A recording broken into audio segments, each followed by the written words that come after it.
I'm talking to the sisters from America yesterday. Oh, is that how my voice sound today? I had the connection yesterday. No, what about today? Does it sound alright? Yeah, it's not bad, but you're still getting cut off. Alright then, well, so why don't you, just make me come back in again? It's better now. Oh, it's better now? It's... Alright, what about now? Is that better now? Hello. Greetings, good afternoon. Yeah, it's better now. Yep. That's very clear now. Thank you, yeah. I know why then. I know why. What is the issue? Purvi, you sound funny.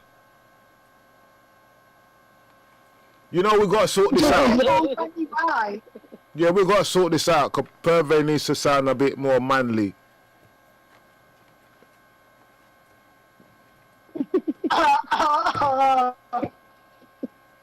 Yeah. Alright, so what's the... Don't worry, Purvi, man. Don't worry, man. Don't worry. I love you like Papa Doms. You're my favorite. Don't worry. You don't have any option. Yeah, don't worry. Do you? Yeah. Don't bother get all hypey and start stalking me, you know. It's not about that. Let's do the show. Come on. Come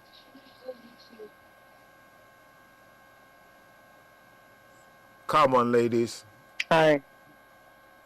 All right. As soon as you're ready, let me know you sound okay. I'm ready. We're ready. We're live. Okay, Purvi, off you go. Yeah, good evening, everybody. Hope you have a great evening today. My name is Purvi Vasani, and I thank Blessed Unityfi to give us this platform.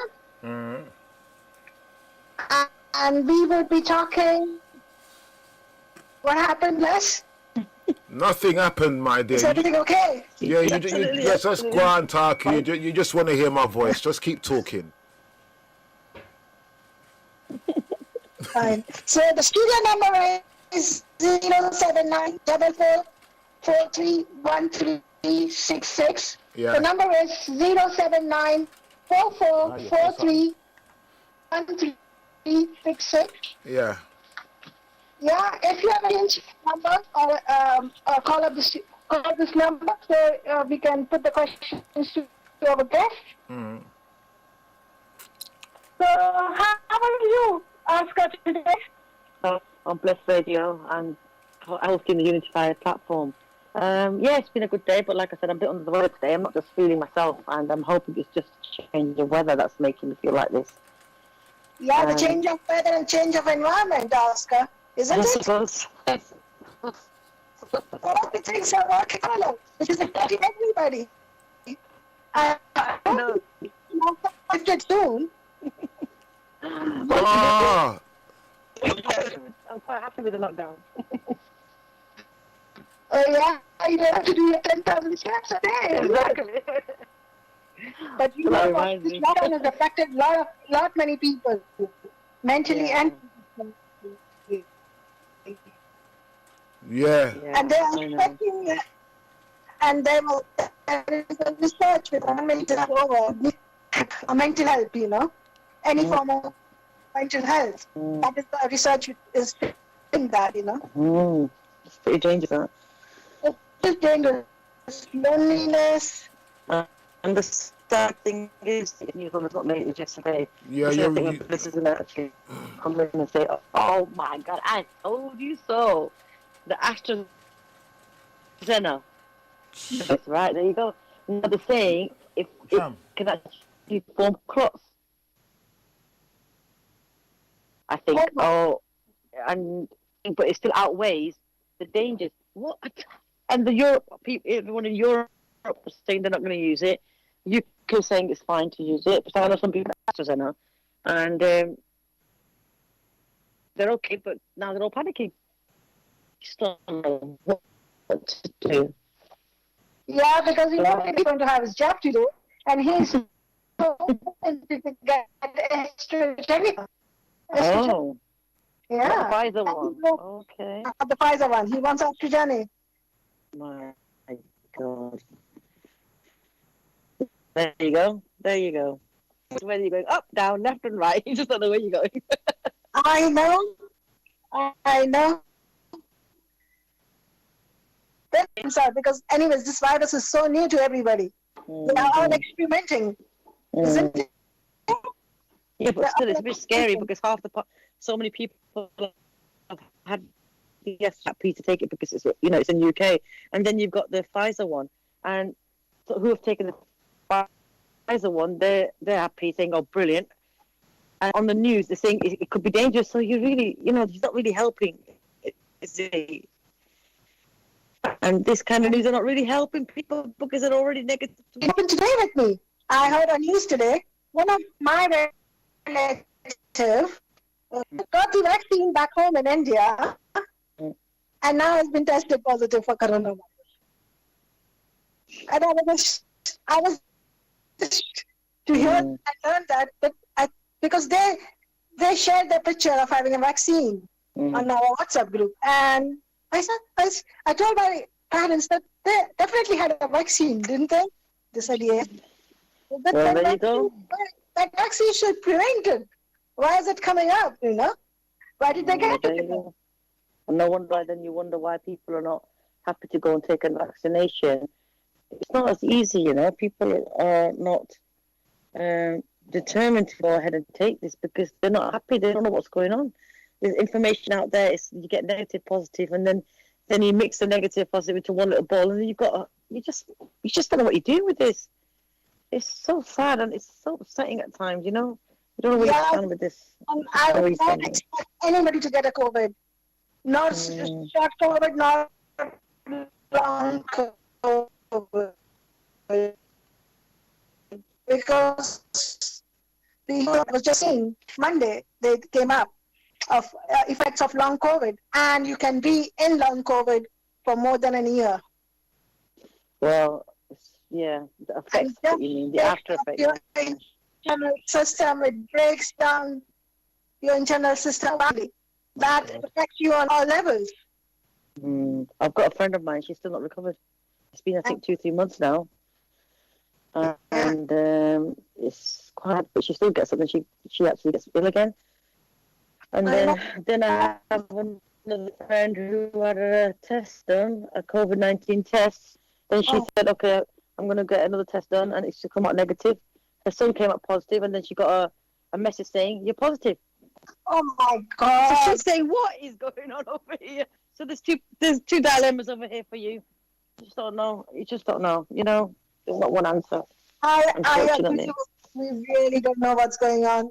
We absolutely don't know what's going on. Right. What to believe, what not to believe. Absolutely. You know what? That's because of this lockdown. Have you heard or have you taken notice that a lot of domestic violence has taken place? Yeah, a lot of things. Yeah, I know. And especially, it could take place. I don't think, even though it's taking place, unfortunately, the way I'm seeing things and I'm experiencing things from close people, that the action's not really taking place. They don't take quick action, and the sisters are still sitting there thinking, what's the point? What's the point in complaining? I think that's just another topic now. Before we go into that, that's very deep, that is. I would just like to say that to our listeners, thank you so much for tuning into Blessed Radio 1. Today we're on the Unityfi platform, and our host is Purvi Vasani. The number to call in, and that's a studio number, is 079 444 31366. 079 444 31366. So, Purvi, who's the guest then? Did you just give a little introduction about the sister who's coming on today? Yes, I have a sister who's leading a phonics project with Plies resettlement. It's right, one Plies, Plias, yeah? Yeah, Plies resettlement. Okay. It's a project with Plies resettlement, focusing on. They are focusing on stopping the domestic violence against the BAME community. Okay. And in North London and West London. Okay. That's the areas. That's the area she covers. Yeah. Yeah, that's the area they cover. Mm-hmm. Okay. That's the project. We have a lady who's leading this project. Her name is Shirley. She will be coming in today, talking to us about different aspects of domestic violence, what signs to look for, what help is available out there for people from communities, BAME communities or communities from ethnic minority groups. Right.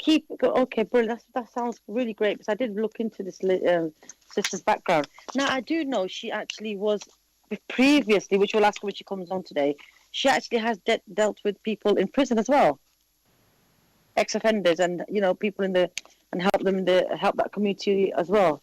She was a part of a group, I think. Yes, resettlement. Life was a resettlement for people who have come out of the young people who've come out of the prison, basically. Now they have branched out and they have come up with different projects helping out into the wider community, not only for people who are coming out of prison, but other people who really need the help, and women, like basically BAME women who really needs help into the aspects of domestic violence. And they are also trying and getting young people and people who are out of job to get back into the job. So they've got resources for that. They have got resources for that. That is their services, basically. That was quite good, yeah. And what kind of services? Oh, we'll ask her that anyway. Go on. Yeah, we can hear from her what kind of services they do. And this project was started in, this project was also started like your project started. Oh. Absolutely amazing. They started this project in lockdown in August 2020, wherein they got the approval and funding for this project. And from there, they have helped many BAME women with the situation and provided them with different services, which is required. And not only that, they don't expect a woman to come out of settlement if they don't want to. They're not comfortable. They can support them in the settlement they are to make them strong the situation. What do you mean by settlement? Are you talking about the organization? Yes. Okay, right. So you're basically, they'll provide for the sister or brother that's come inside for looking for help. So the settlement is the actual organization that will make sure that they don't just leave them stranded. Yes. Okay. Before any further ado, I think the lady that's calling in, what was her name? Would you like to tell me her name? Shirley. Shirley Ricketts, yeah? Shirley Ricketts. Okay, cool. Do you want to give the live number up before we call her in? Yes, the studio number to call in is 079 444 31366. So it is 079 444 31366. Cool. All right then. If she's ready, she can come in. Shirley. Hi. Hi. Good evening, Shirley. How are you today? I'm very well, thank you. And you? I'm fine, thank you. Thank you for coming in. Thank you for inviting. And giving us this opportunity to listen to your services on your project, basically. Hi, Shirley. Hiya. Hi. Thank you so much for coming on to Bless Radio and on my platform, Unityfi. Before further ado, I'd just like you to introduce yourself, please. Hi, my name is Shirley, and I am a domestic violence support worker, and I work for an organisation called Plias Resettlement, and the name of my project is the Phoenix Peonact Project. So we are here to support women from the Black and minority ethnic community, particularly African and Caribbean backgrounds, for women and girls who are or who have experienced domestic abuse or any other form of harmful practice. So I'm here to promote our project to raise awareness of our project, because we know that we have sisters out there who are and have suffered from domestic abuse and are not getting any support or help for it. And we are here, we are a resource that will support women. And as I go along in this interview, I will kind of give a bit more information about some of the things that we do. Yes, please, Shirley. What I would like you to do is walk us through the actual the whole process. Okay. All right. So the project was started actually on the 16th of March, so it was a year old yesterday. Oh, and congratulations. Thank Good you. on you, girl. Thank you. I started with a file, a lever arch file, a laptop and a telephone. That's what and a really fantastic director, I have to say that, whose name is Norma. And this was Norma's vision to help women from African and Caribbean background who haven't had any support. And if I give you a little bit of a history, we're part of a 12 organisation consortium, a pan-London consortium, and there were services for Asian women, Latin American women, Kurdistan women, and white English women, but there was nothing for African and Caribbean. So there was a bit of a gap. So we were asked if we would set up a service. So that is what we've done. Having said that, all our clients are not African and Caribbean, because we and I will go through some of the barriers that BAME women face in coming forward to services. So we never turn any woman away. No matter where she comes from, we do not turn her away. If we can't support her, whether that's because of a language barrier, we will refer on to one of our partner agencies. So we look to address the needs of women, as I said, experiencing any form of harmful practice, whether it's domestic abuse, sexual abuse, forced marriage, faith-based abuse, female genital mutilation. We work in 5 London boroughs, so that's Barnet, Brent, Ealing, Hammersmith and Fulham, and Harrow. Now, as I said, if a woman wants to make contact and doesn't live in those boroughs, not to worry, we will not turn any woman away. We will get the help in the borough that she lives in, because we want all our women to be supported. Fantastic. That is a Barnet, Brent, Ealing, Hammersmith and Fulham, Harrow. That's a huge scope there. Absolutely. But we're doing fantastic. Yeah, Yes. but that's the area where we have a lot of BAME communities, isn't it? BAME and Black Asian minority communities settling in there. We do, but the issue is, and I'll go on into more detail in a bit, is that women from the BAME community don't necessarily come forward because for various reasons. So we are a service here that we're looking for clients. We've got the capacity to help, and not just the capacity, we have the desire to help women to make their lives better and to get out of a situation they don't want to be in. And also, we know that for some of the women, the abuse was historic. They have never had any help for the abuse. We are here. So 20 years ago, we're working with a woman who had been abused. Abuse started 20 years ago, and we are supporting her, because sometimes we don't realise that the abuse that we face, that, you know, it's been so traumatic, we kind of look at it as a way of life. We behave according to how we've been treated. So we're here as a service to help women, even if it was some time ago that they had been abused. We're okay with that. We are there and willing to help. So we offer intensive casework and advocacy support. So the lady will get a confidential and sensitive one-to-one support from a dedicated caseworker. That's usually between 3 and 6 months, because what we aim to do within that period is to support the woman to improve her life chances, improve her view of her life, what she sees as her opportunities. We don't want the women to become dependent on our service. That's not what we're about. We're about helping the woman to to grow and to be able to live her life in the way that she wants to. We will help women to report crime of violence to the police, housing departments, court. We accompany women to court and any other agencies. We give one-to-one advice on their rights and their options. They will receive up to 4 face-to-face sessions, and that can be a home or office visit where they come into our office or we go to their homes.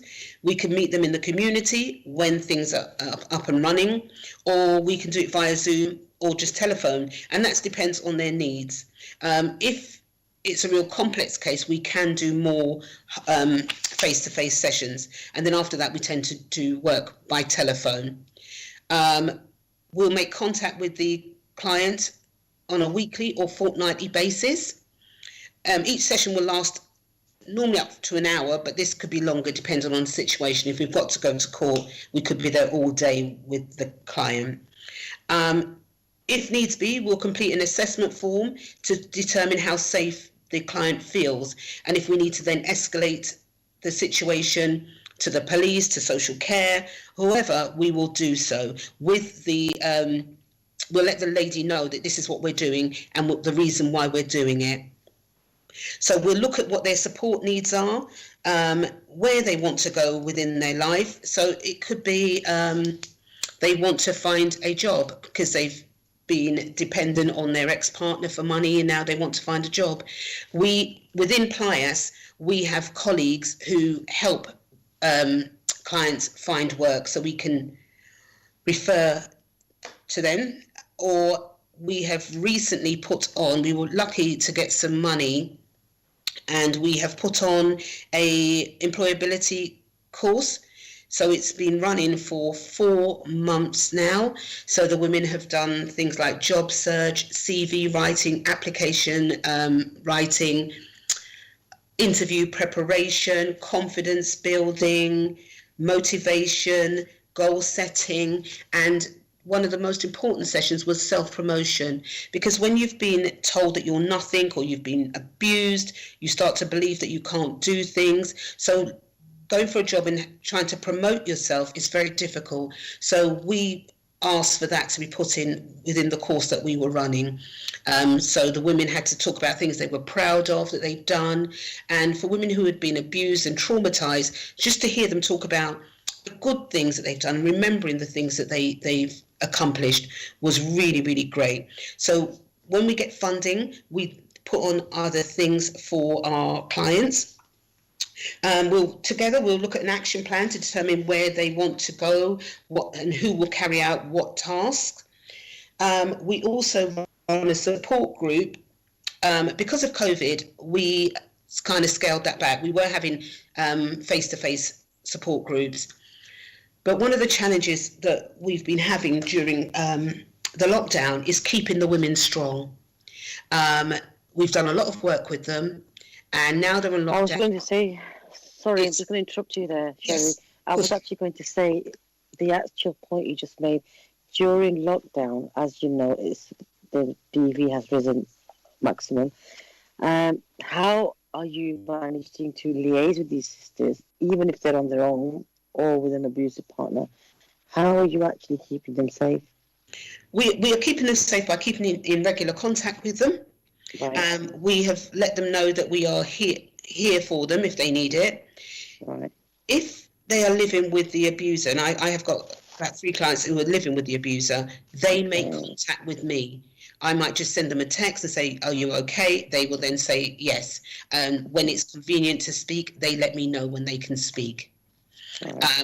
One of the things that we're developing is what's called a grab bag, or we call it a grab bag. Okay. If a woman is living with the abuser and she wants to leave, we're not telling them to leave straight away. We never tell a woman to leave her partner.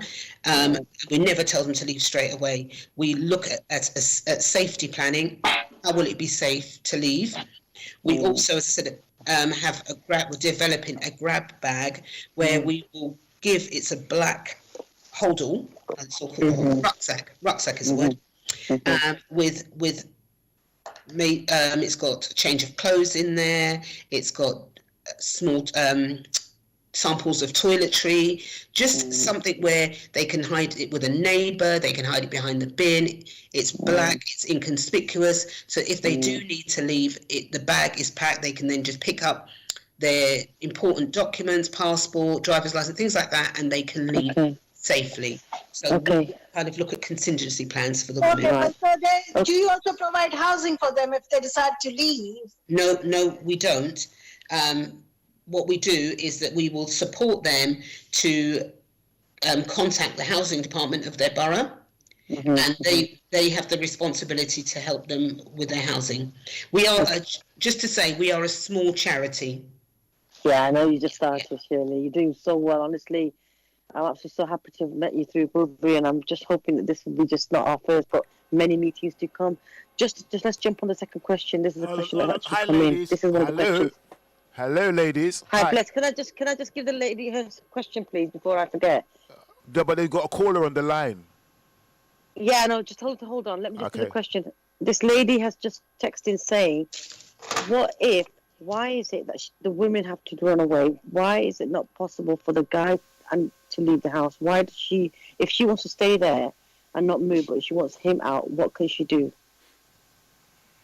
If she wants him out, then she would need to contact the police and speak to them, because on some occasions they do remove the man from the property. We do agree, but I mean, I hear the question. We are here to offer support to the women. Now, at the end of the day, the police will determine and the courts will determine whether the man stays or the woman goes. We are totally in agreement that the woman generally, or the person who's abused generally, is the one that is moved. And if they've got children, they've had to uproot their children, and we don't think it's right. But all we can do as a charity is to support the woman through whatever they're going through. That's all we can do. But we totally agree. Why is it the woman that has to move? Absolutely. Yeah. Thank you so much for that. Right, can we have the callers be connected in? Bless. Hello, caller. Hello, hi. Hello. Hi. I've been listening to your radio show, and I find it very, very fascinating,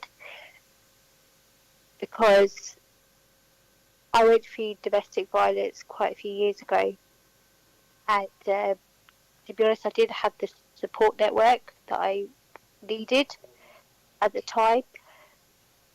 I was only taken to a refuge, and that was about it. And hearing what you're able to deliver to domestic violence survivors is very, very, it's very uplifting in what you can provide.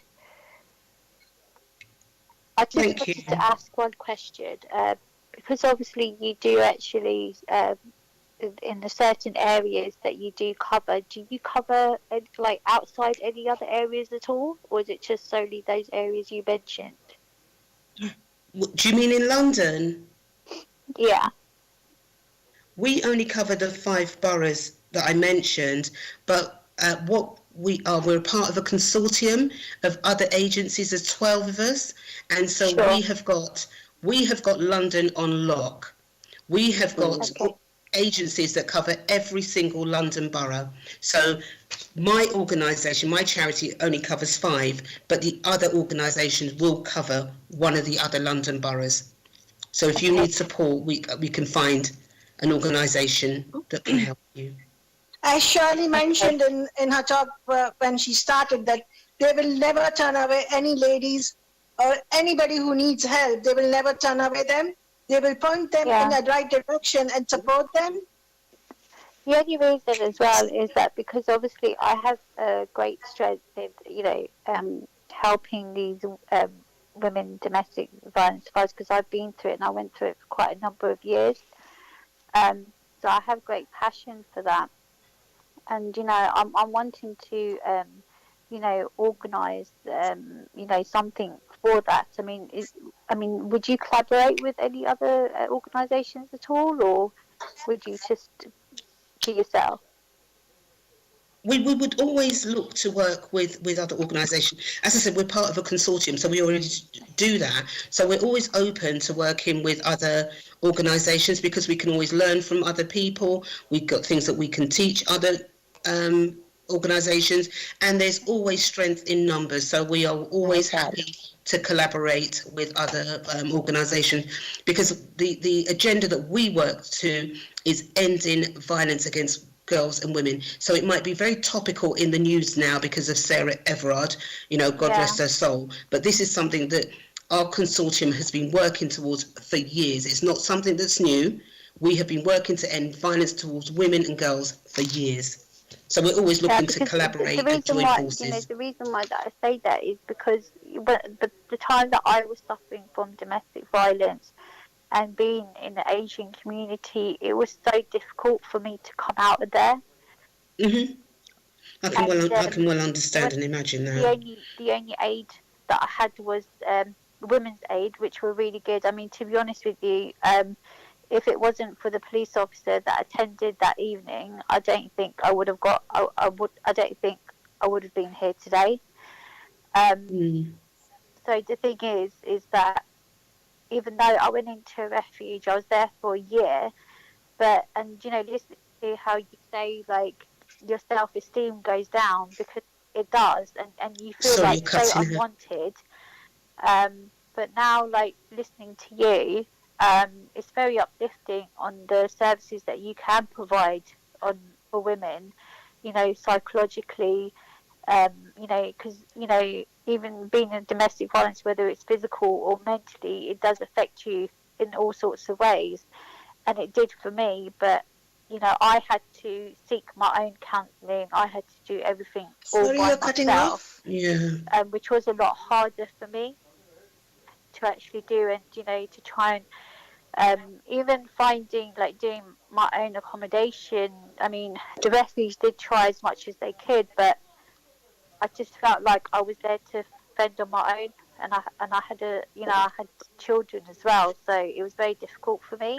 And where you I just wanted to ask, because in the Asian community, it's a very difficult type of situation to come out of. It's something that you have to keep quiet about if you are suffering from domestic violence. I mean, like from my own experience, like I tried so many times to contact these organisations, and then I would just kind of like tell myself, do you know what, it's all right, I'll just get through this. I'll get through this. So can I ask you a question? Sorry, how long ago was this? Because things have really, I think, really improved. How long ago was this? Yeah, this was roughly about 10 years ago. Yeah, because things have really improved. It's improved in the main with the police. Housing, some local authorities have a DV department. I know Brent certainly does, which is my own borough. They certainly have a department within housing. So domestic abuse is taken a lot more seriously than it was 10 years ago. Nobody wants to have a homicide on their watch, basically, as much as they can prevent it. Nobody wants to be part of a serious review where they've got to look at how many times did this woman call the police, how many times did she go to housing, how many times has she told people that she's in danger. So nobody wants to have a serious crime review. So organisations have come together. So we have panels where we have social services, police, housing, that form a panel that if you've got serious concerns about a woman, a family, you can take it to this panel and they will give you advice from the top of these organisations and how you can move that forward. So things have really, really improved in the last 10 years. I'm not saying there isn't a way to go, there still is, but things are a lot better. Yeah, by what you're saying, I can, establish that it has improved a lot, because when I was going through, I mean, I'll be honest with you, I mean, if it wasn't for that police officer, I mean, he was with me until right to the very end, until the court case, even after the court case. You know, he was just with me until, and he didn't have to be, but he wanted to make sure that I was safe. You know, and I think that was the only time that help that I actually received at that time. But now obviously we have I take it, you know, we have a lot more support out there. So can I just ask, like, if a woman was to contact you, sorry, you and cut say off? to you that, you know, I'm going through domestic violence and I need help, what would your first protocol be? Like, what would you do? Sorry, the call dipped at the beginning of the sentence, so I didn't hear the beginning of the sentence. Can you just repeat it for me? I said, if a lady was suffering from domestic violence and she contacted you and she needed help, what would your first call be? I mean, how would you go about it? Would you contact the police first? I mean, what would you ask her to do, to leave the No, I property, wouldn't. or My what would you first ask port her of to contact do? is to ask her, how concerned is she about her safety? If she feels that within the next few hours or whatever, she could be in danger, I'm telling her to phone the police. Call the police out. So my first thing is to find out how safe she is. If she says, well, he's okay, he just kicks off after he's had a drink or after something else, we've got a bit of wiggle room there. Then I'll ask her, what does she want to happen? What does she want to happen? And who does she have that can support her? So they're the three things I think I would do initially. Okay. Brilliant. Thank Anything you else, so much. caller? Hello, caller. Would you like to ask any more questions?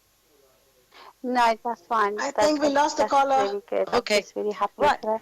Right, Okay. then, Shirley, can you just start off where you left from then? Sorry, you mentioned about... Yeah, so I think I was saying that we also run a support group. So before we were on this last lockdown, we were having women come in to our centre, which is in Stonebridge, and we would have face-to-face group sessions with them. At the moment, we are not. I'm doing a Zoom group, a support group, but I've decided that I wanted to start with young black females. So my group, which is now 5 weeks old, is for young black females between the ages of 20 and 30.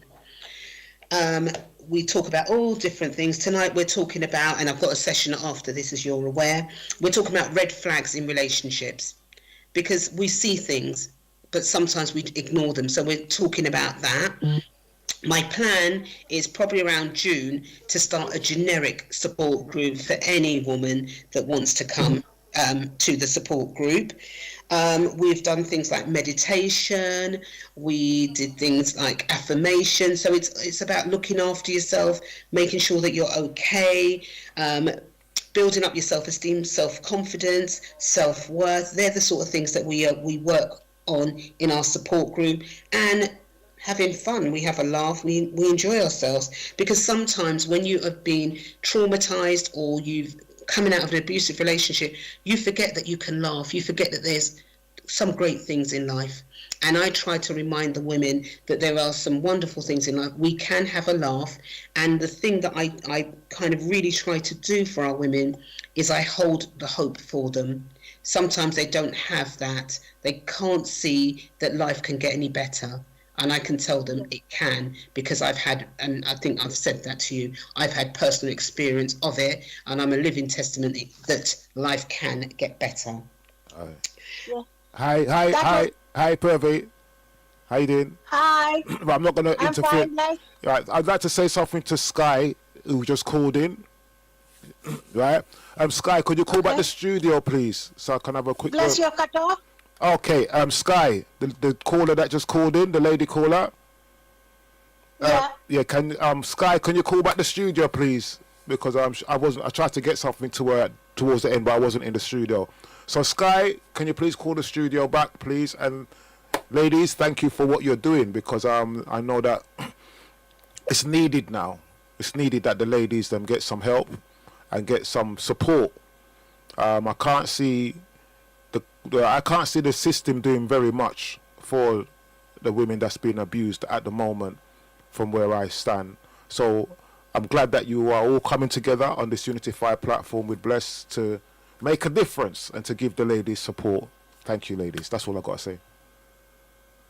Thank you, Bless. Thank you so much. Yes, Shirley, sorry. You carry on with the services that you're providing, yeah. Yeah, so what we also do is, and this is subject to funding, we can provide vouchers to get food, because one of the things that we're seeing is that some of our women, they are on low income or on benefits, and especially with lockdown and the children have been at home, so they're having to find more food, more money for heating. We have put out, and we've been lucky to get some funding, so we can help with food vouchers, or we can refer to a food bank. We have toiletries and well-being products. We can get sanitary products, so sanitary towels, because they're the things that cost money and every woman needs, yeah? So we can get sanitary towels. So we go a little bit extra. We've got some money that we have able to provide counselling for some of our clients. That's one of the things, when you're living with trauma and you're trying to continue your life, bringing up your children, it can be really difficult, because sometimes you can have flashbacks around the abuse that you've suffered. You could be suffering from depression, suicidal thoughts, all those things you could be feeling, and be expected to get on with your day when it's really, really difficult. So we try to, apart from the emotional support that myself and my colleague, I've got a part-time colleague that works on the project with me, we also give refer the ladies for counselling, because we're really aware of some of the effects that being in an abusive relationship can cause. And I'm just going to kind of go through a few of them, because some of your listeners might identify and think, oh, I just thought that, you know, I wasn't sure what that was about. It might not be as a result of the trauma or abuse that you're suffering, but it could be, and it would always be good to talk to somebody about it. So feeling helpless or hopeless. We know that embarrassment, shame, anxiety and guilt are some of the emotional effects, depression and low confidence. If somebody's telling you you're worthless, you're fat, you're ugly, nobody's going to want you when I finish with you, you're going to feel, excuse my language, like S-H-I-T. Yeah, you're going to feel bad about yourself, but you're expected to continue with life. You're expected to get up and go to work. And there are a lot of women who are working who, when they go home, are being abused. And there are men as well, but my project only works with women. That's why I want to speak about women. We find that women become isolated, so they don't want to go to work, they don't want to go to school, don't want to go to college. That could be because he's telling her, you know, I don't want you going there, or you need to get home by a certain time. They also try to isolate you from your family and friends, and you don't want to be around them, because you don't want to let them see what you're going through, because you think, you know, they might look at you and think, oh, what's the matter? What's the matter with Shirley? She's not herself. Yeah.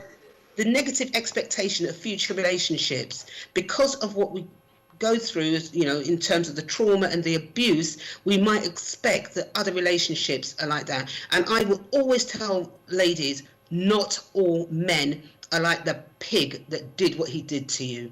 Yeah. And I'm sorry, I don't make any apologies for the way that I speak. It's a job that I do, and I'm passionate about it, and I'm passionate about helping women. So yeah, I tell them, you know, not all men are like the pig that you know, were with. Sometimes women don't care for themselves or their children, and that's sometimes where social services get involved, because the school might say that the child is hungry, or the child is coming to school smelly, and then they find out the woman's been abused. And I've got a client, she last week or the week before, sorry, said to me she has one bra, one jacket, one dress. Oh my God. And I didn't know what to do. I just wanted to cry. But what I did, I went out. I mean, we're on lockdown. I've been told no home visits because of Corona. But I went and met this lady, and I managed to get some clothes for her, because we're not having any of our clients walking around in, you know, one bra, she washes it every night. No, we're not doing that. And the effect is her 12-year-old boy doesn't want to change his clothes because his mum doesn't change her clothes because she doesn't have it. Oh God. Yeah. So some of the physical effects of being in an abusive relationship is headaches, being unable to concentrate, being unable to sleep, various aches and pains and tension in your body, self-harming, and as I said, suicidal thoughts, and even some women have taken their own lives rather than be in the situation that they're in. So, you know, the work that we're doing is Spiritually, they actually go through tantrums as well, don't they? They go through physical appearance. They forget themselves, and they actually they help, and they let go of themselves. They're not themselves. They're sitting in one corner and they're not thinking right. I've seen these things, and it's so true what you just said. When the mother is, when the mother is in that condition. One of my clients, and because I'm not giving any names, I can tell the story. One of my clients is having counselling sessions, and the counsellor said to me, "I'm going to get her some toiletries." And I said, "Oh, if you told me, and I could have gone in the office, I have some there." And she said, because the woman, where she's living, the situation isn't great, and she's only able to wash herself every other day, so she is starting to smell. And as a woman, you know, she's making sure her children are okay because they've got to go to school. She's not working, so she doesn't prioritise herself. So we've made her up a package of toiletries so that she can, you know, have deodorant, she can have shower gel and those sort of things. Because when you're on low income and you've been relying on the man to look after the household, and then you have to leave, and then you've got to apply for universal credit. And one of the issues with women from BAME community, or some of the women, is the language barrier. If you're new in the country or you haven't got your stay, that causes a whole different set of problems for the women. I've got a woman that lives on £500 a month. And that's to pay a rent as well, because she has no recourse to public funds at the moment. So it's dire, but you know, there are organisations that are here to help. We are here to help. We want to help. We want to help our women have better lives, and therefore help their children have better lives. Because it's not just about the women. A lot of them have got children. What about that next generation? And the beauty of our consortium is that when you approach us, we look like you, we sound like you. Yeah, I'm a black woman, and when black women see me or hear me, they can tell I'm a black woman, and I can help to put them at ease. So it might take me 3 calls, 3 visits, but I'm telling you, the relationship that we build with our own women, our own community, and others is just amazing. We have managed in a year to help, I'd say, about nearly 50 women. Wow. Absolutely. I have to say, I'm absolutely shattered. Yeah, you must be. Because I think, Shirley, what it is, it's not just the work that you do, and obviously you're doing it because you're so passionate about it. But the thing is, no matter what we say, and I don't care what anyone says to me, when I used to go to work, they go, "You need to switch off." You don't switch off. You take something back home. Yeah, it takes time for you to unwind yourself from this, but it also affects you, Shirley. No, can I say that? No, it doesn't. Shall I tell you why? Why? Because I'll tell you why. Because I am very much about looking after myself. Because if I don't look after myself, I cannot look after the women. And I don't surround myself by abuse. And I'll give you an example. My manager sent me a Zoom event on Saturday about domestic abuse. And I said to her, "Thank you for sharing." And that was it. I didn't go. Yeah, you see, I may be different. Yeah, well, this is what I'm saying, because I don't really agree, because I'm like the type, I used to work with children, and I'm going to be very honest with you, the things I used to hear and what used to go on, Shirley, being the strong person that I am, but I used to sometimes end up thinking about some of the incidents, and I'd be sitting at home just watching TV, and I go, damn. But Unityfi, we don't need to personalize when you're helping people. Yeah, I know you can't personalize it. I understand that. Yeah, because if you personalize, you cannot live your life. No. I don't think so. I think it does have you do have an outlook to certain things, maybe differently, but then you do, because certain things I got exposed to, and I'm thinking, my God, these things do happen, because a lot of things people are not aware of what goes on. But you see, can I just say, for me, and when I spoke to you earlier in the week or last week, I told you that a lot of it doesn't shock me. Because I've lived it. Yeah. I have lived it. I am a survivor. I have been there. I was a child that lived in an abusive household. I am an adult that lived in an abusive household. I have lived it. There's nothing women can tell me that I probably haven't experienced. So it doesn't shock me. I've also healed from it. It's the healing. It's the work that you do on yourself so it doesn't trigger you. Because if it triggered me, I could not support these women. No, you couldn't. No, it's very difficult. You can't do it. You've got, sometimes they tell me things and I think, oh my gosh. Then I think, well, I came through that. So can they? I can help them to do that. Because if I allow myself to get burnt out, then what happens to the women? Right, that is also part of your work, isn't it? That you actually help the sisters go through this as well, and you give them counselling. I walk with them. I say to them, how are we going to do this? Yeah. Not how are you. How are we going to do this? Right. We're in it together. Now you said you do ACW, which is intensive case work with 3 to 6 months with sisters, yeah? Okay, let me ask one question, Unityfi, before you proceed further. I need to ask this question, which is really, really important. Okay, Shirley, can you tell us what are the red flags in a relationship to look for that they define as abusive or domestic violence, basically? Right, there's a number of red flags. I'm going to kind of just go down a few. The main ones. All right, I'm going to look down my list. Main ones, All right, so I think there's 10 of them. I'm just going to give the heading. If you want 11 of them. If you want more information on any of them, I can then expand. So the inability to resolve conflict. So if you're having an argument and your partner refuses to discuss certain issues, or acknowledge your concern, that's a red flag. Controlling behaviour or lack of trust, that's a red flag. If you don't feel like you can be fully yourself in a relationship, so you're always having to kind of do things the way they'd like it, or you feel judged or criticised, that's a red flag. Your friends and family express concerns about your partner or relationship, that can be a red flag, because it could be that your dad or your brother never thinks anybody's good enough for you. But if you've got people that you really trust and there's more than two of them are saying, well, I'm not sure, of the way he treats you, that could be a red flag. If you're having to concede rather than compromise, so you're always having to kind of give in, and he's never giving in, he's never seeing things from your point of view, that could be a red flag. If he has difficulty sharing his feelings, so sharing your feelings is part of being intimate, but if you're both unable to identify or express your feelings, then intimacy will be challenging. That can be a red flag. This is a big one. Giving up your friends, your interests and your goals because you've met somebody, or he's telling you to do these things, you can't see Mary or whatever. That's a red flag. Pressure to become too serious too fast. And this is a big one. When there has been cases where women have been murdered, the man quickly gets himself involved in your life, helps you with your children and all sorts of different things, pressuring you to have sex, wanting to move in together, get married really quickly. Why is he in a rush? That is a red flag.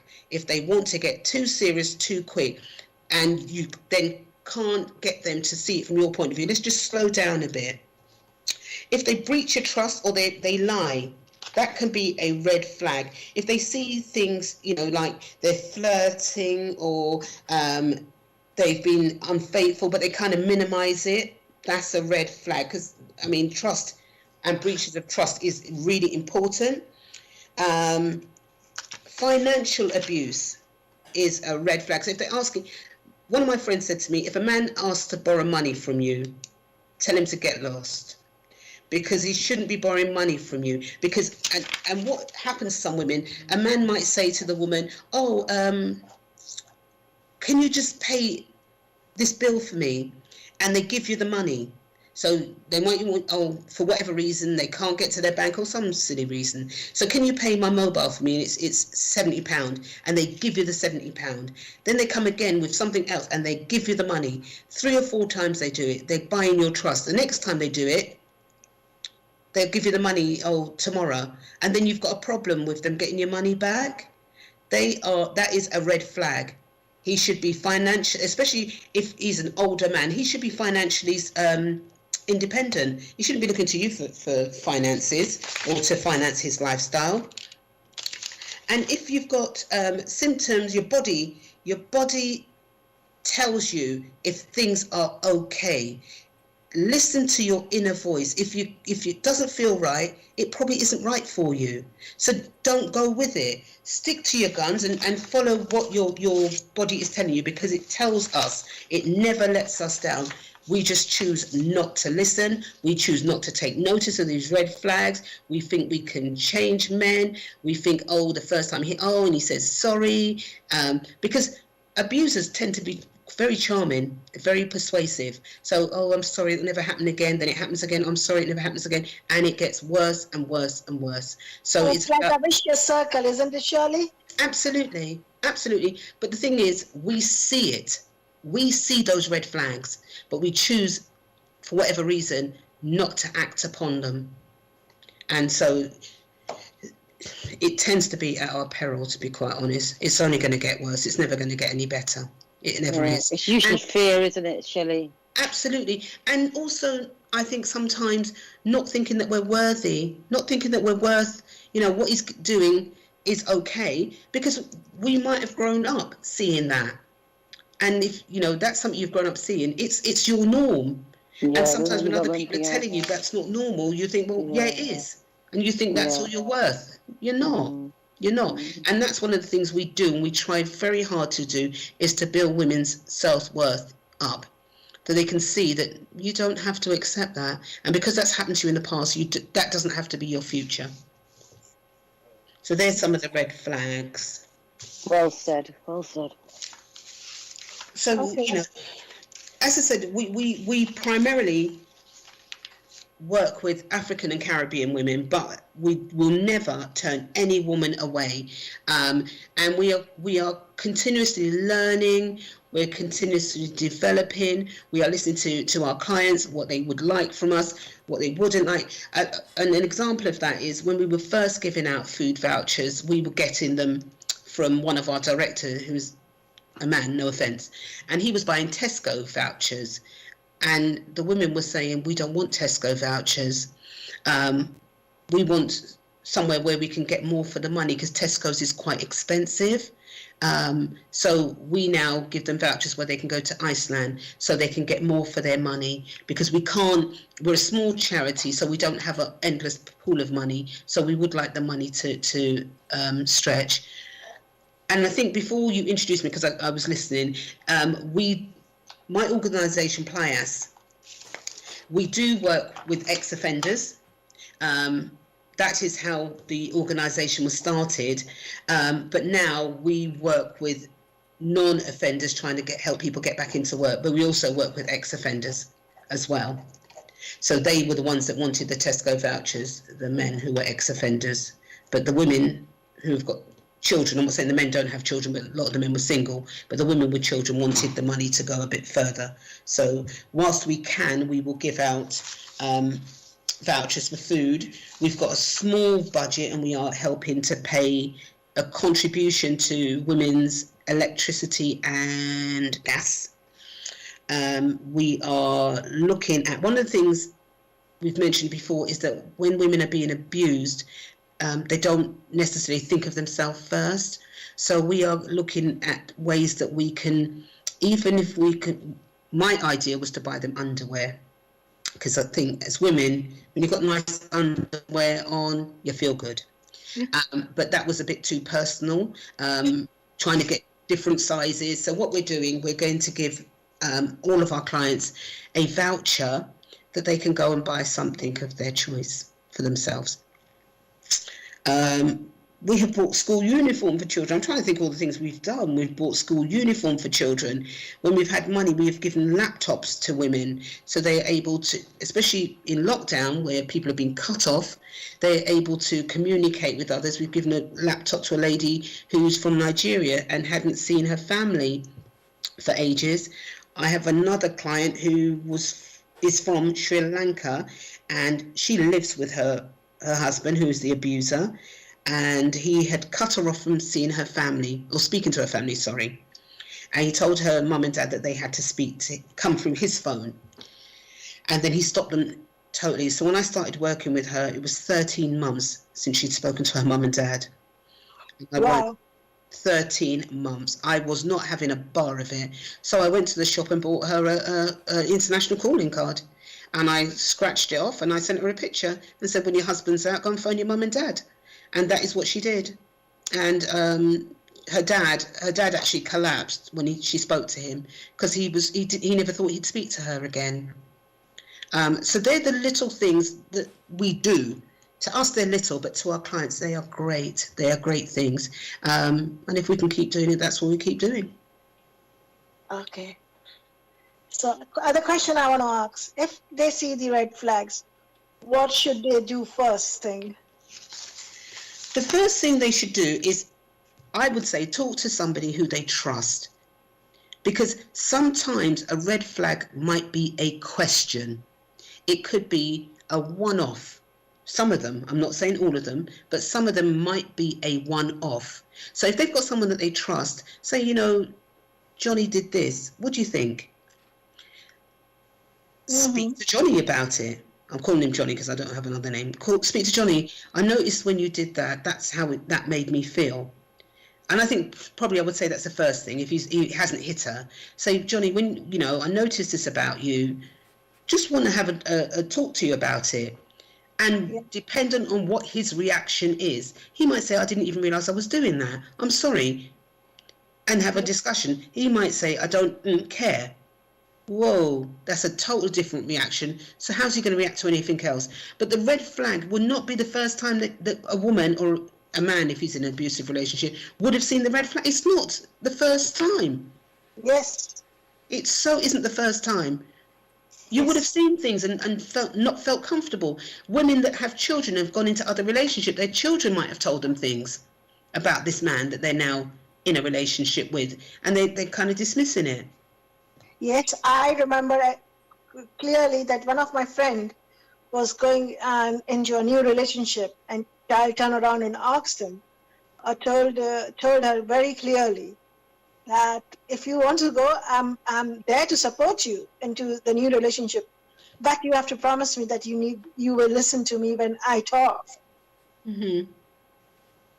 Otherwise, there's no point, you going into a new relationship, and if you don't listen to me, if I have to tell you something, you need to believe me. But the problem can be, and I'm going to just read this, because you were saying it, new relationship, infatuation. That wonderful euphoric feeling you get when you fall in love is the result of a flood of hormones released by your body. As you know, these chemicals feel amazing, like a natural high, because they're activating the pleasure center in your brain, but they also cloud your judgment. You become obsessed with your new lover. It's hard to concentrate on anything else.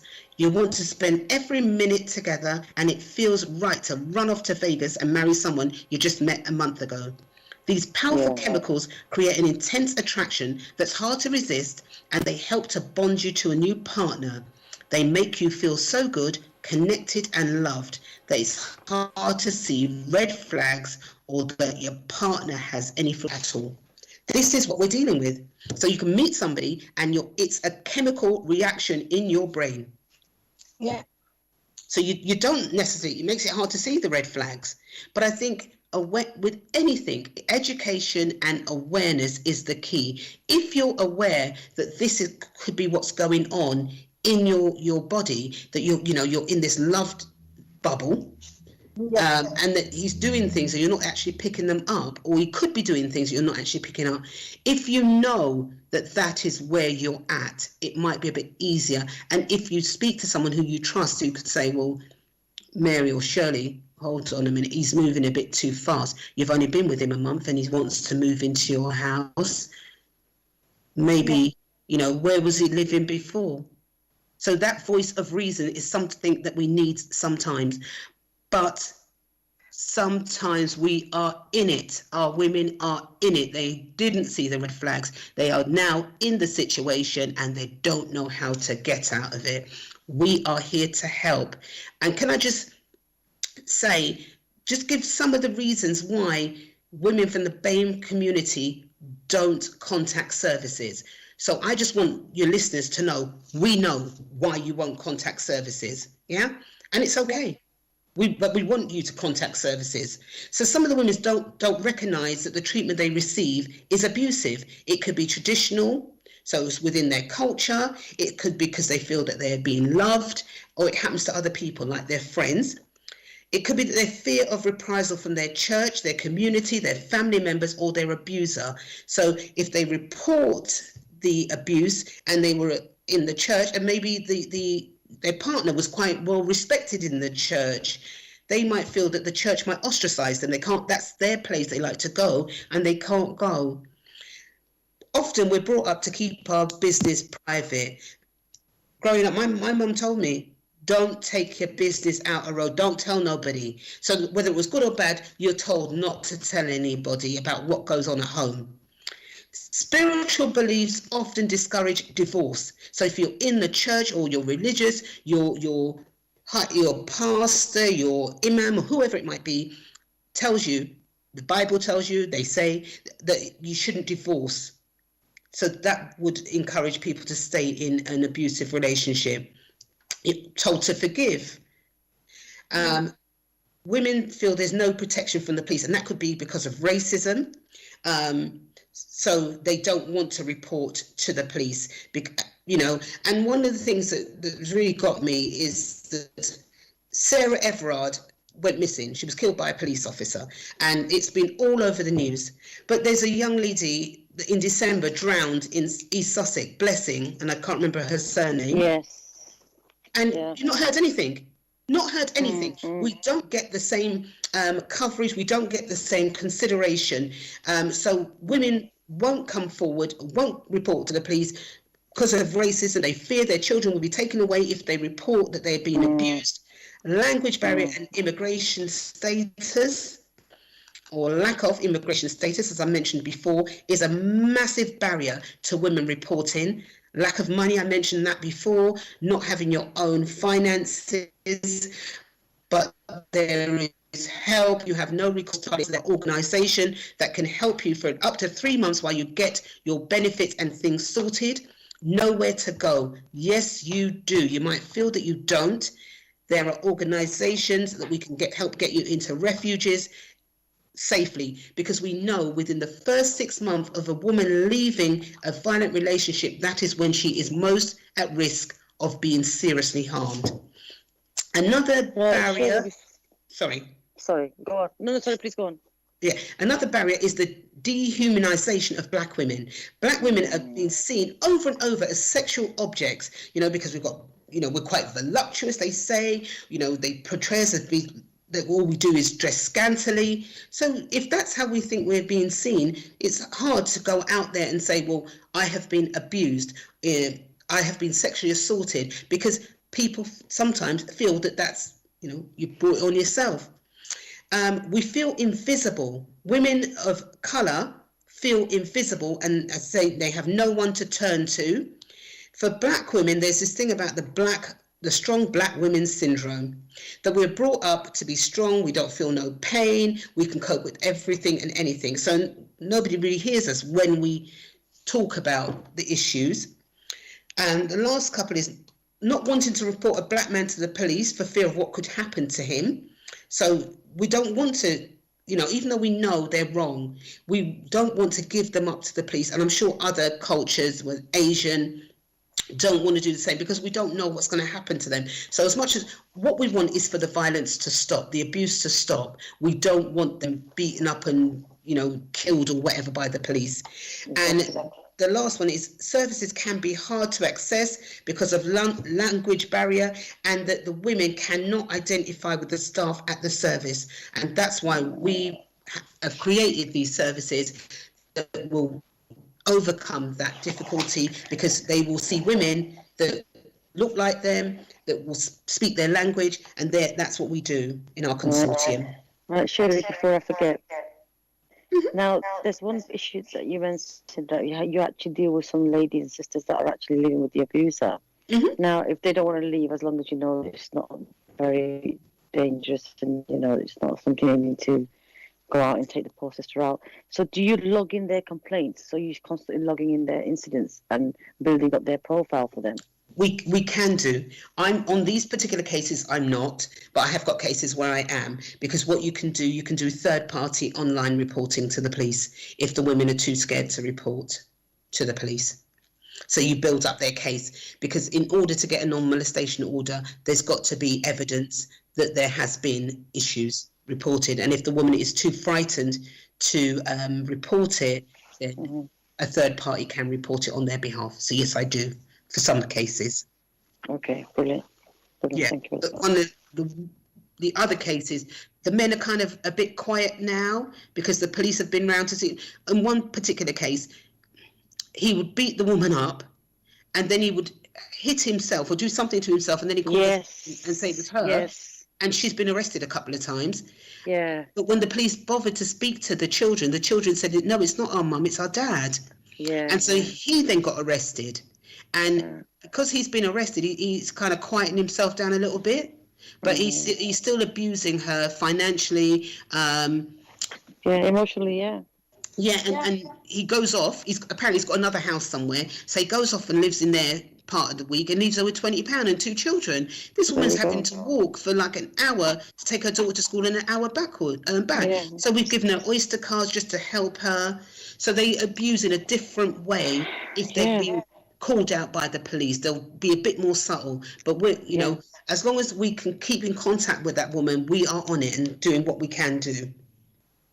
That's the problem, Shirley, with the BAME women. Once they call the police in, their life becomes, and once they call the police in and they are still staying with the abuser, once the police has gone back, their life becomes very difficult. Absolutely. So their life becomes really, really, very difficult. And then the wider family is not there to support the woman itself. Absolutely. And we've got a lot of women who are isolated, very isolated. And even in their own community, because their friends aren't going through it and don't understand, and because the woman that's been abused might be a bit secretive because she's hiding, she's feeling embarrassed, she's feeling shameful, she doesn't want to tell people that this is what's happening. And it's not just that, Shirley, you know what it is, right, with the Asian community, this is honest truth, the men are portrayed outside like they're the best guys in the world, they don't do nothing wrong, these men are well respected and they've got a group of men around them who will never ever take her word against his. It's just a very bad scenario going on, and this is a stigma that needs to stop, because that's the reason why the girls do not come out and they stay quiet, and when they walk home, when they come home, these guys, and they switch. It's not the same guy that was outside.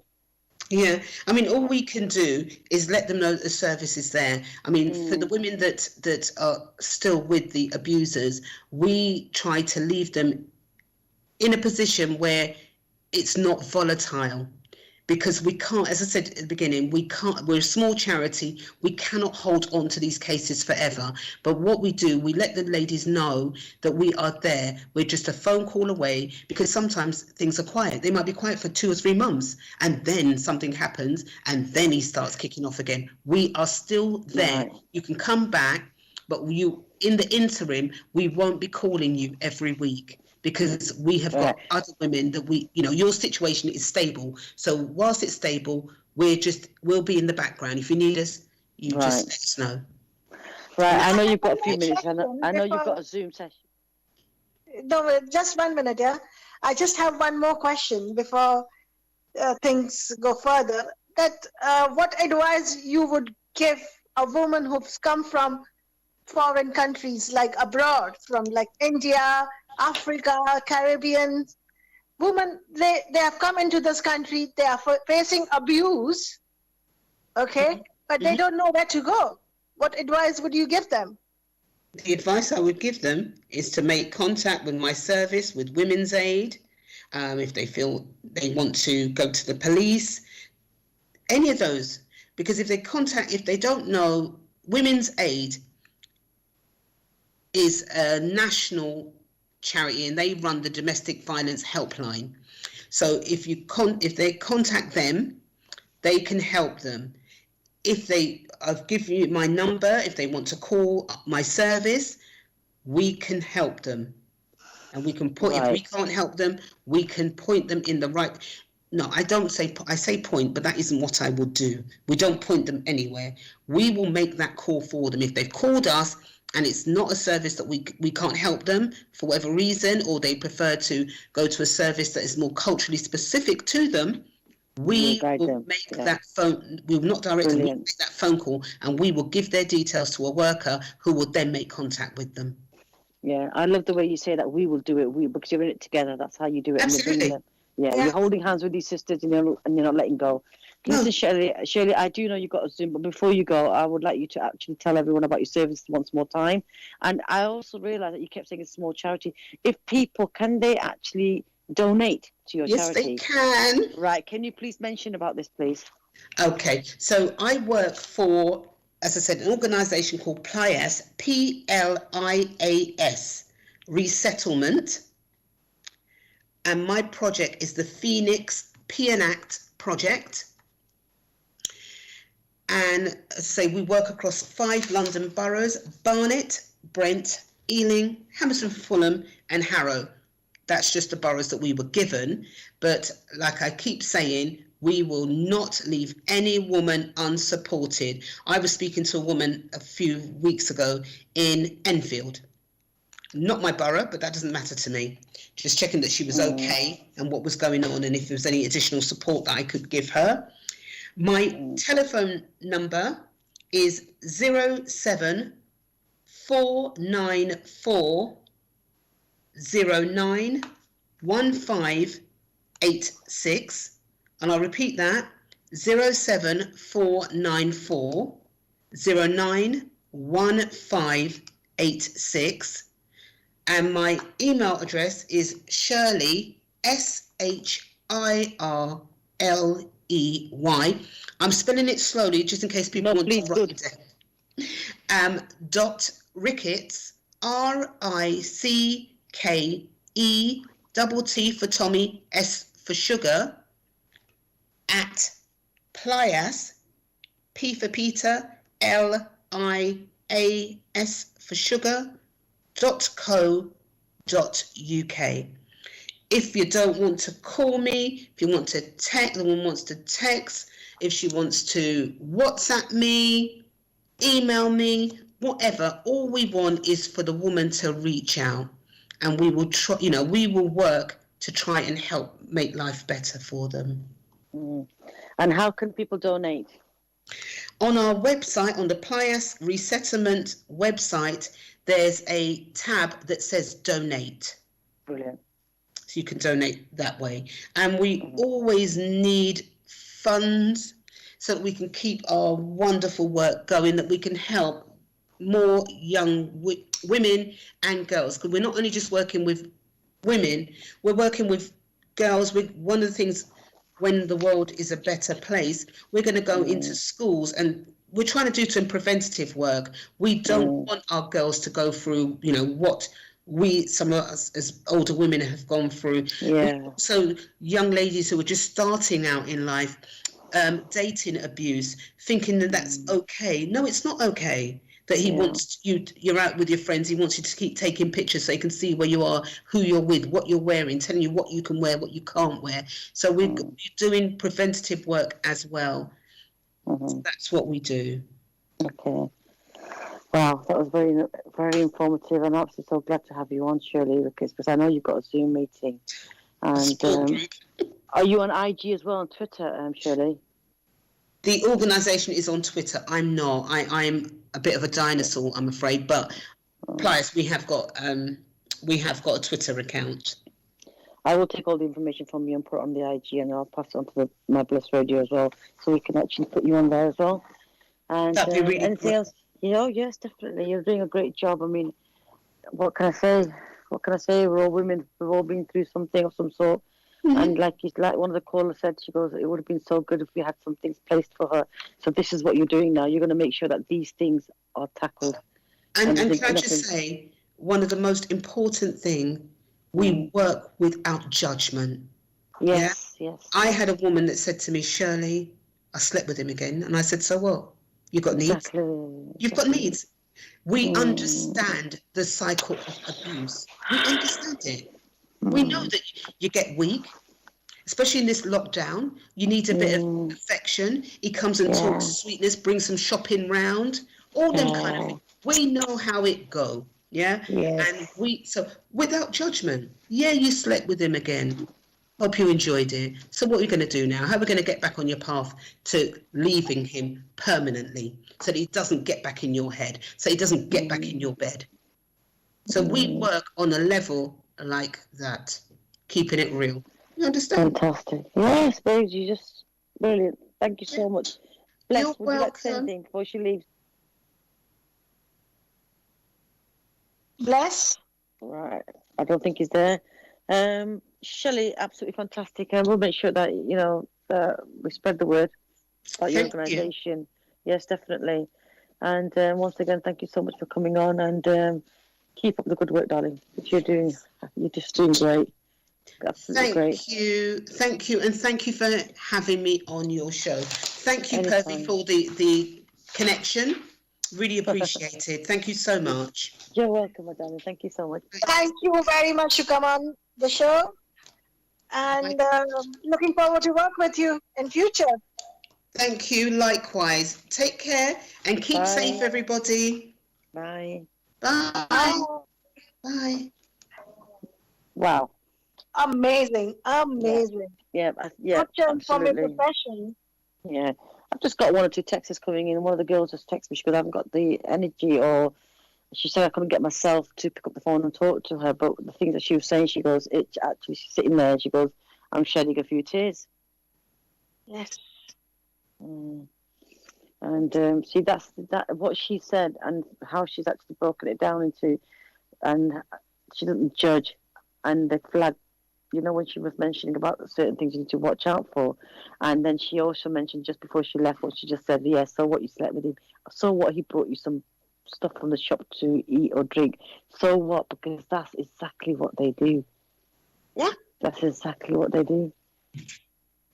Absolutely. Exactly. That's a vicious cycle, because they've got into the habit of abusing, and they don't want to get out of that cycle because they want you to be there so they can keep you abusing, break you apart and put you on your knees. Hello? Absolutely. That's what they do. Absolutely. And she's broken it down quite well. And what I like about her work and what she does is that she's got various sisters involved from different backgrounds and different languages, which she was so right that they want to see and talk to someone who they can relate to and understand them. You see? Yes. And that's why in this 1 year period she's opened this organisation, and look how far she's gone, simply because she's brought everyone in. And one thing she just said, she's right. There's lots of things, there's helps out there, for every community, because they've all got together and built up an organisation for their community. But she's right, for the Black sisters, it's been quite slow. Yes. It has, Purvi. And that's why, her actually making sure she targets those sisters, being a sister from the same background, it actually helps the other sisters as well to come forward.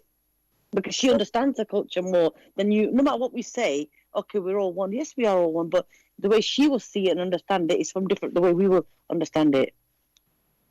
Yes. Because she's grown up in that culture, basically. It's like, we were talking about the Asian, and there was the one sister that came on and spoke about, her background. She's from, she's Pakistani or something. God, I swear to God, the amount of abused sisters from the Pakistani community, this is quite serious and quite deep, We need to really find out why has it gone for so long. And that's why the last question I asked her, that was the reason only I answered that question. That people, because this woman who come from abroad, like India, Pakistan, or South Asian countries, or Caribbean, Africa, no matter, they come from the abroad countries, they are here totally dependent on men. And they are facing abuse. They don't know what to do about it. But they won't know what to do for a long time because the girls that are born and bred here hardly know what to do. So I think it's very difficult for the girls that are from and for support because they're the language and I just find it you the country at the community of it's a Because for me, things. opportunity the guideline, because I seven the day I was in How do you get that? What did you do? The question should have been put to you, really. and I think it is all similar to our look. Once we know, we don't know how to deal with that abuse, and then once we're dealing with the abuse, we get backlash from friends, family. We lose people left, right, and center. That's fine. Yes, I understand that. But what I'm trying to say, you as a foreigner, when you came here, because that question you put to her, it seemed like it was personal now that we can understand. But when you came here, how did you understand all of a sudden, or how did you gather the information that 999 was the way to go forward? Where did you get that support from, all this information from? No, because what happened when I came into this country, for so many years, I was facing the abuse. And then I made a friend from different culture.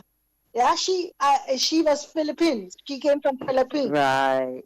And we became very, all of a sudden, because I gave a birth to a child, and I was home, not working, and I was forced to become a full-time mother. I would say forced at that time, because I don't, but I was told that it's your job to look after the child. It's your duty. So you sit down at home and look, provide. That was the fine. That was the red flag for me when he broke the income coming in. Yeah. And then I started sharing stuff with my friend. Yeah, like Shirley said, like, this is happening, that is happening. And she said, why? Why is this happening? You should not be tolerating that. That's what to do. You tell me, what can I do? And you can call up 999.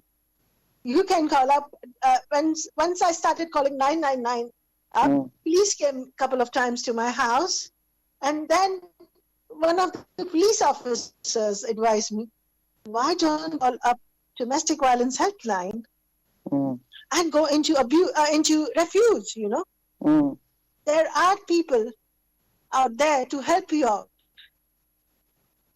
But you need to start talking. So I called up domestic violence helpline, called aid, and then they referred me to Asian woman. I think it was Asian Women's Helpline in Barnet. And I started working with her, started sharing what I was facing. And then she arranged, I think I was... So every time you call the police... She police... arranged a refuge for me. And I went into the refuge. Right. Every time you call the police, you said it a couple of times, but so you're still living with the abuser. Were you scared though, Purvi, as well? Yeah, first time I was, like Shirley told, when first time I called up the police, I was just worried what would happen to him. Oh, to him, not to you. Okay. Not to me. Not to me. That is exactly what happened, That is what exactly my thoughts were. I am living in a foreign country. My parents are living back home. My sisters, all of my cousins, my whole of the family is living abroad somewhere around the world. That's it. And one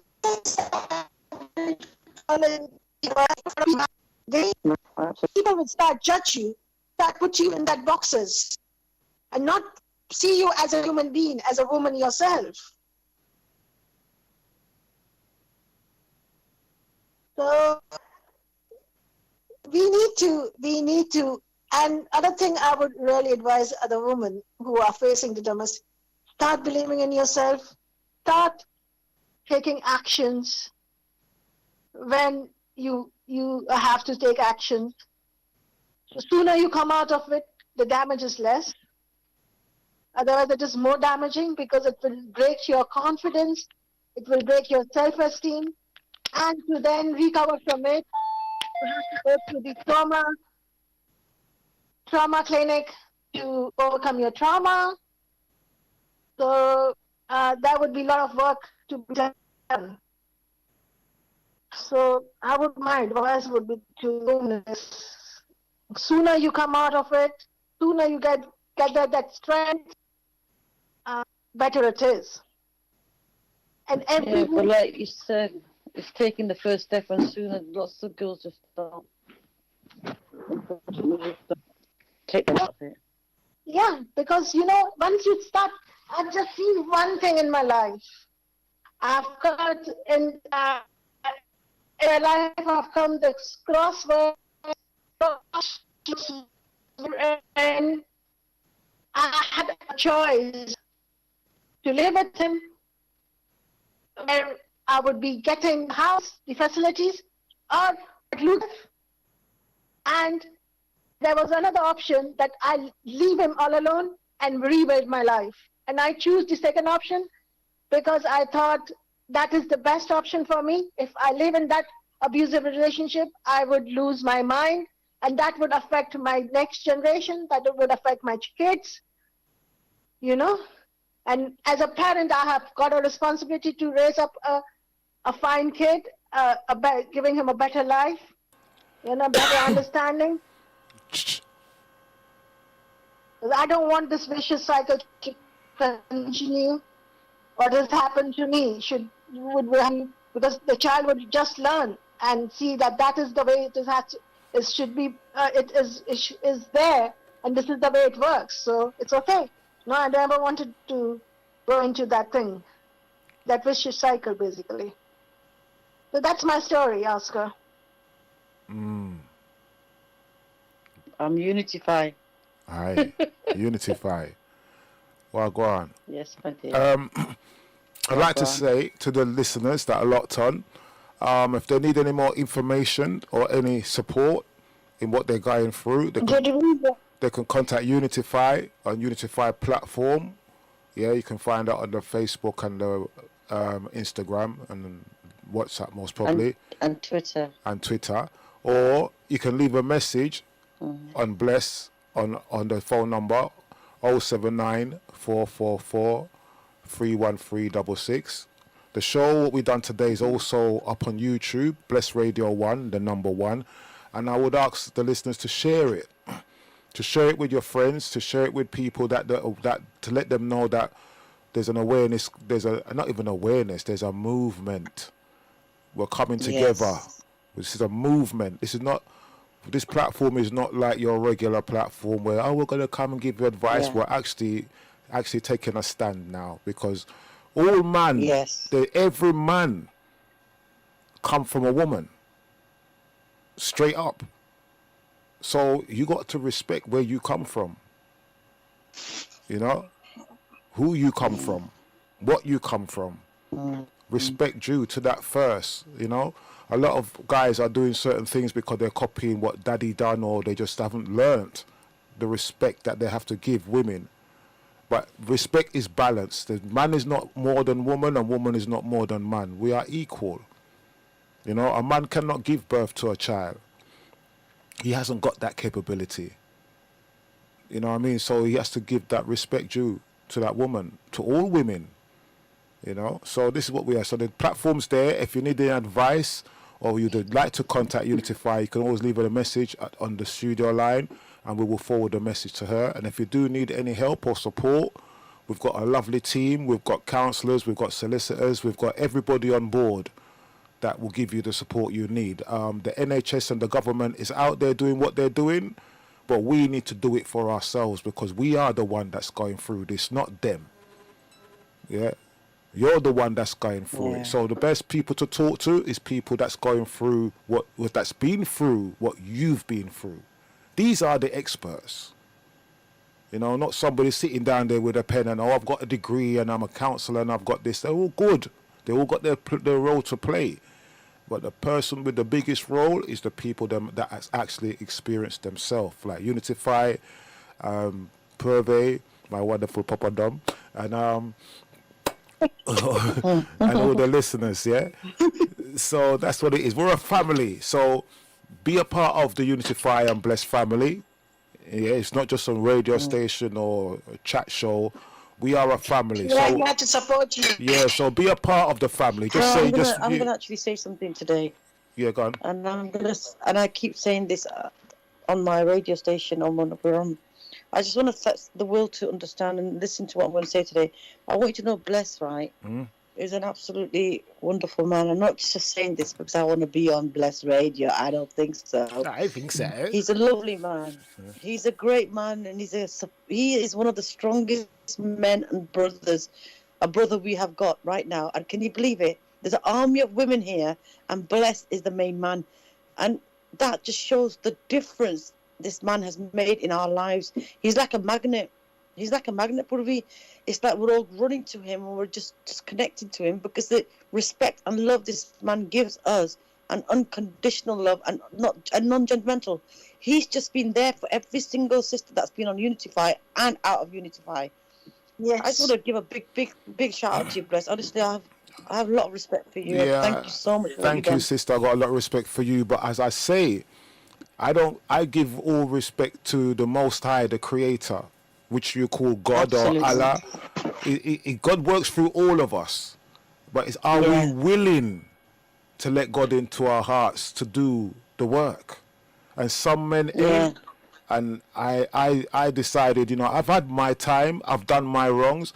Ladies listening to me, I have been on both sides of the fence. I'm here doing this now, but I was also one of these men that these ladies are talking about. But God has changed my life and let me realize what's wrong and what I did wrong. And I have the opportunity to put it right. Yeah. Yeah, so this you admitting it is the actual core of what I'm talking about, because men don't admit.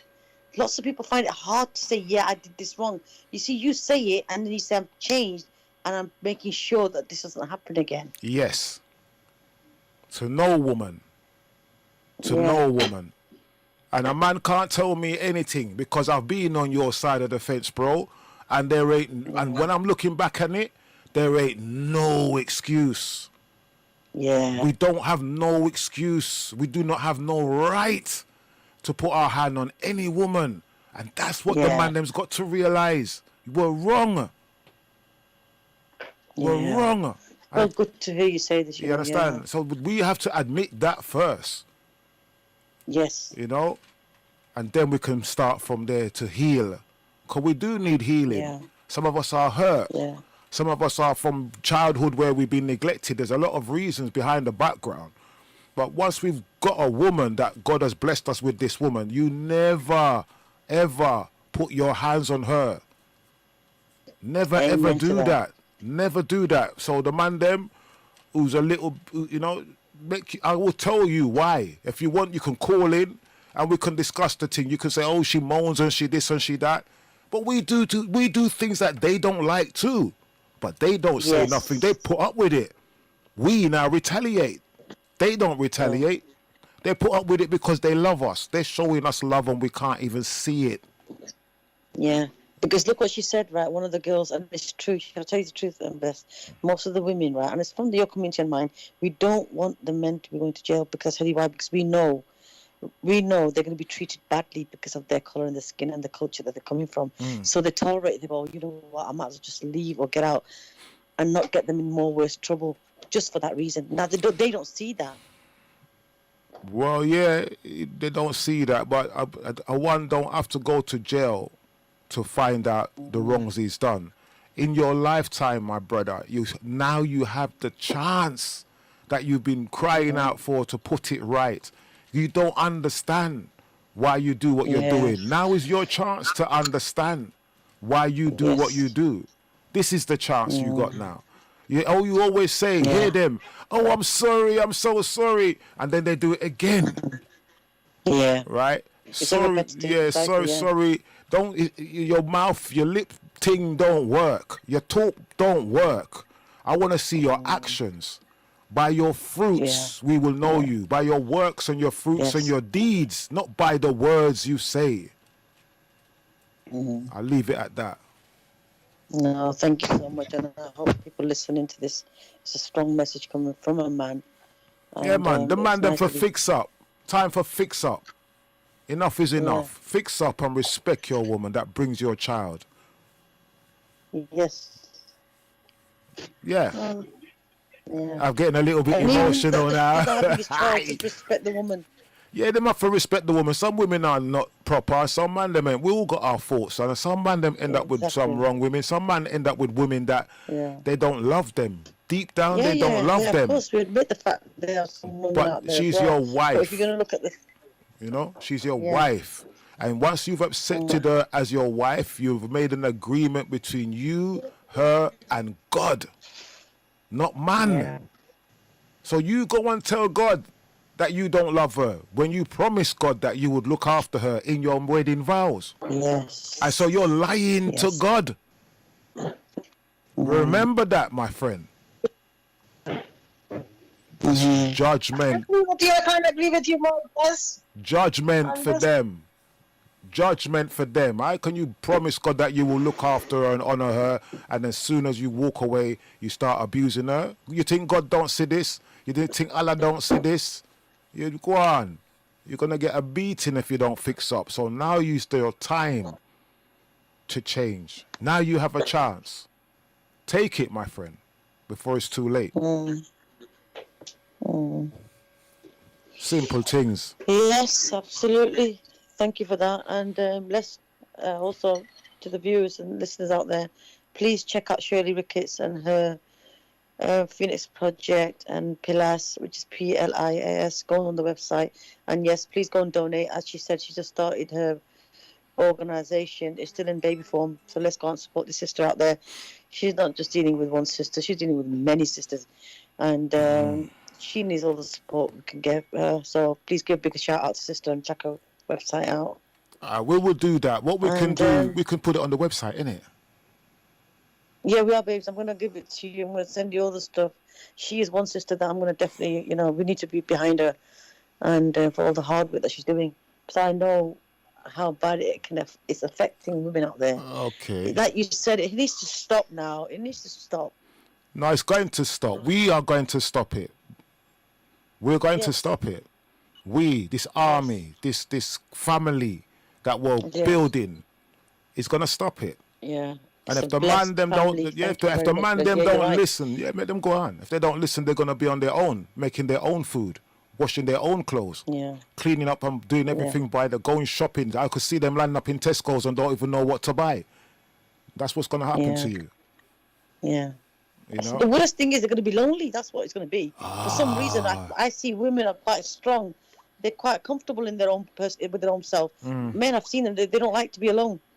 Yeah. It's a fear thing. Some men are frightened of being alone, and that's why they abuse the woman. Yeah. Because when she goes, I'm leaving you, he sits down and think, who's gonna cook my food? Who's gonna wash my clothes? Who's gonna do this? Who's gonna? And when he looks at all of these things and he's realizing that he can't do this, he needs her. Instead of he go and approach her and need her in a loving way, he uses brutality. Yeah. He uses his strength and aggression to keep her, because he's afraid that he can't survive without her. Well, if you can't survive without her, then love her then. Straight. If you can't Yeah. survive without something, then you have to love it and accept it. Yeah. Yeah? Simple as that. Thank you. Right. Hey, Simple. and you can get more information on my book coming out called I Love. Yeah, my book coming out on Amazon called I Love You. I love you. Yeah, they think I'm joking. Anyway. Oh, God. Purvi. That's one of his lines now. Yeah. Yeah, Unityfi. You missed it. It's an audio tape that's going to be coming I'm out. not saying it again. No, she missed it. She got to get the book. She got to get the book. Listen. No, it's not a toy, you know. It's not a toy. It comes when it comes, you know what I mean? But it's true. It's true. There's a lot of women out there listening and think nobody loves them. We love you, you know what I mean? I Yeah. can say for myself, I don't even know you. I don't care if you're black, white, Asian, you know what I mean? I don't care, you know what I mean? I love you all, definitely. And that's real talk. Because you are the ones that bring us men. You know, you bring us boys. You know what I mean? You bring us children. You nurture and you comfort us. Yeah, you comfort us. And also when we're sick, you nourish us and you do so much things for us. Yeah, man. You do a lot Thank you for for us. tuning into Shirley on Unityfi platform today. Yeah. I hope the information you got today was very, very helpful. Yep. And if you want further support, please do contact us on Bless Radio or Unityfi platform. On Facebook, Twitter would be the best option. So that's it for me. Unityfi, do you want to carry on or do you want to add something on? No, we're finished. Thank you so much. I just want to thank Bless Radio and especially Bless for giving us this platform. And see you tomorrow. No, yeah, we'll call tomorrow. And I'd like to thank Purvi. I'd like to thank you as well, yeah? Because I remember when you first came along, you was very nervous and you didn't know what to do. But now you're strong. You know what I mean? And I can hear the strength in you. You're ready to punch some, do something. Thank you, Bless. But ladies, Thank you for giving me this platform and believing in myself. You know? Yes, that's why I can do it. That's good because the ladies can listen to you and wouldn't believe how you started this journey. And I remember when you first started this journey and how, not timid, but you just needed that support. And now you've got that support, and even you got that support from me as a man, a real man, then that means say, you're all right, man. I love you. Now shout out, please. Right? And that's it. From a brother like you, I would say that. Yeah, you're my sister, man. Like you. Yeah, and a sister like you, everything's all right. You know what I mean? Yes. We'll make it all right if things are not all right. Don't worry, Les. All right. Poor Purvi, you're flirting now. You're flirting with me. Stop it, please. Oh my God. Yes, stop it, please. Okay. You're not allowed to do that. No flirting, please. All right, behave yourself. Come on, we have a job to do. All right. So yeah. All right, before we go, Bless, can you just tell me the book name again? No. No, you got to tune in next week for the exciting episode of the book on Amazon. I think we'll tune in tomorrow. Yeah, tomorrow. It might come out tomorrow. Yeah, we're tuning every day for you. You have your book, yeah? Yeah. What show? What's tomorrow? What's happening tomorrow, Unityfi? Well, it's not a debate. We've got a guest coming on. It's not going to be just debates. There's a guest coming on. And, well, you have to tune in tomorrow to find out. What time? Brilliant guest coming on tomorrow. What time? She does 8 to 10.